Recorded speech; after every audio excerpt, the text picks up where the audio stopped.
The last time you were here, you had begun a new series. It wasn't on the air at that point.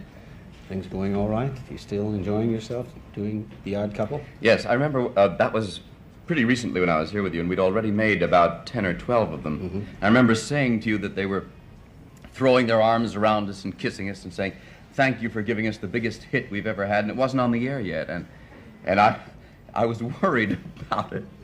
Well, now we're on the air, and I must say that I'm proud of the way things are going. I read some great reviews. The reviews read as if they were written by Jack Klugman's mother and me.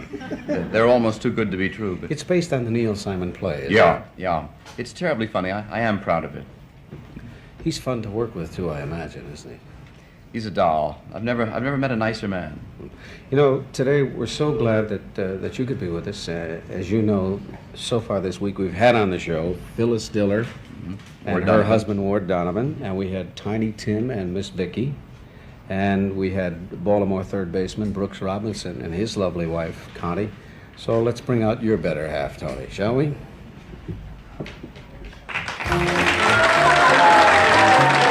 I pronounced your name Klugman, and you like... Yeah, I always say Klugman, but the correct pronunciation is Klugman. From Klugerman, which is a smart man. But are you, Jack? He's a brilliant man. Is he? Yes. He's a brilliant, extraordinarily well-educated man who affects a rough exterior. That's true. The heart of gold. Not really. No, I'm not really. Thank you, though, Tony. I'm not really very bright. You want to see this audience come to life? Where are you from, Jack? South Philadelphia. And I want to tell you, it's the best place in the world to come from.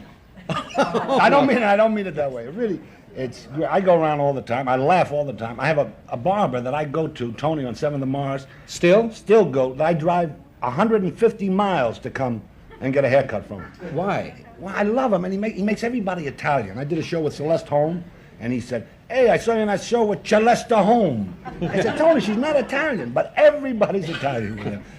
And all the guys, and just the names. What guys? What are some of the names that you remember? Well, you got Johnny Snake, Joe Boop, Slinky, Chooch, Sugar, Ozzy, Rubber. There's a Chooch in every neighborhood. Right, there's one. Always a guy with a voice like that, too. Chooch. What about Fat Leonard? What would you know? Fat Lenny. That was, Fatty Leonard. He hung himself in jail. That wasn't very but all the... you really know how to bring it right up. Bring it right up. No, but there were a lot of... but all the guys, and Rubber and Johnny Boozy and all the guys, and they're still the closest friends that I have are the guys that I was brought up with in South Philly. It was a whole different... It's always that way. Have either of you ever gone to class reunions? Sometimes those things can be very depressing, can't they, when they...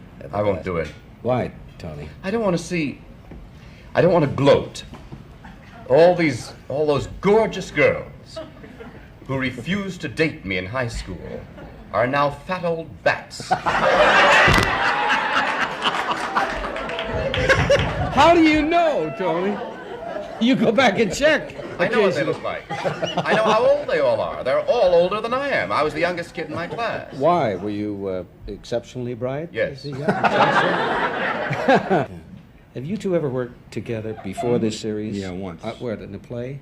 No, it was something for Fred Coe. a summer replacement for Philco, live television. Oh.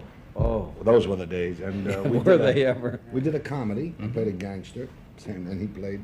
I played a man building a house, as I remember, and the gangster came and hid out in the frame of the house, something like that. 20 years ago. You both had done The Odd Couple on stage before. But not together. Not together, but you had done it. Oh, well. Jack played it for a year in London. Yeah, I opened it in London. He was the American ambassador to London. It got the best reviews an American play has gotten there in 40 years. They don't really like American products. They call them... No, they don't. The musicals they every call year it's them... a hit one. Well, even then, if they come over right away, if they're stalled, they say you're treating us like a stepchild. And they always talk like, they say, machine-made comedies. They don't really appreciate them. But Odd Couple, we toured. We went up to Manchester and Leeds, and it's North Country up there. And everyone, not many people came, but those that did come loved it. It was so identifying. Tony, you play Felix Unger, and Jack plays... Oscar Madison. Oscar Madison. Would you describe each other's characters for us? Well, you describe his, and you describe Jack's. To me, the Jewish mother who's always doing the right thing, but it infuriates you because you don't want it done, but they're doing it for your good. That's right. See, it's that. I had a story once. My mother, rest her soul, is 88 years old and lives here in Philadelphia. Tell the Lives for thing me. your mother said to you that time. That we borrowed the line in the last show we shot. Oh, Why don't you? Yeah. Yeah. Once I wanted to go out when I was a kid. I was about 15 or 16, and I had a date, but I wasn't feeling well, and she didn't want me to go out. And it was a big date, and I had to go. So I had to get out, and I went in. She said, no, you can't. I said, Ma. She said, go ahead, hit me. You've done everything else. You know what that does? That guilt starts here. It goes here.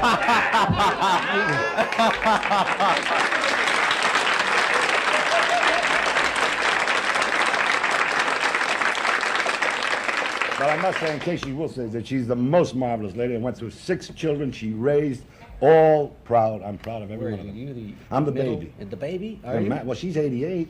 She'll be 88. My oldest brother is about 63 now, I guess, or so. You're the baby. You describe Jack's character, okay?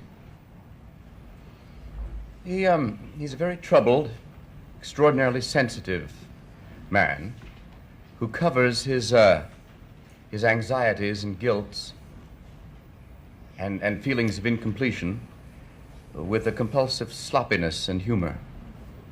He's not a slob. He just shoves everything that's troubling him in life into one great pile. Love that. And have you seen the bedroom I'm living in? It's one big pile. But it's all surface. Underneath, it's just his way of shuffling off his problems and his trouble. He just throws things and doesn't look at them. But he's a Gee, very troubled man. I guess that's where I am in life, too, because my wife Are says, you, you got to Jack? stop throwing everything in one place.